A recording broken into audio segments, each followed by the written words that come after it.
CFL এর নজর কাড়লেন এক বাঙালি ফরওয়ার্ড। শনিবারে কলকাতা ফুটবল লিগে নজর কাড়লেন এক তরুণ বাঙালি ফরওয়ার্ড। নিজে গোল করলেন, সতীর্থকে দিয়ে গোল করালেন। কলকাতা ফুটবল লিগে ক্যালকাটা পুলিশ ক্লাব খেলতে নেমেছিল ইস্টার্ন রেলওয়ে স্পোর্টস ক্লাবের বিরুদ্ধে।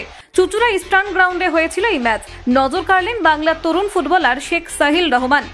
রাইট উইং দিয়ে একাধিক আক্রমণ গড়ে তুললেন তিনি। ম্যাচের প্রথম গোল সাহিল রহমানের পা থেকে।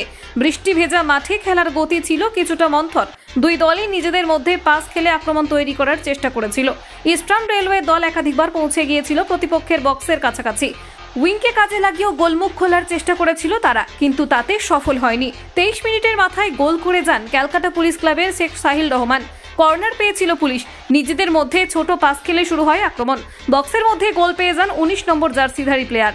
তিনি রেলের কয়েকজন ফুটবলারকে এড়িয়ে গিয়ে বল রাখেন নিজের কাছে। সেখান থেকে চকিত শটে গোল করেন সাহিল।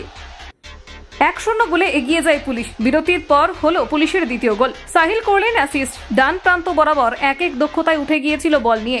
তারপর পাস বাড়িয়ে দেন ইস্টার্ন রেলওয়ের বক্সের মধ্যে থাকা সতীর্থ কৌশিক গোয়ালার উদ্দেশ্যে।